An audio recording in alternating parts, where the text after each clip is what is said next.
Welcome to our tutorial on how to make an article for blog using Chatgpt. 1. Use Chatgpt to generate some initial ideas.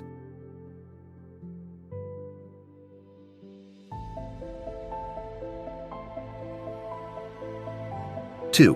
Ask Chatgpt to compare and contrast. 3.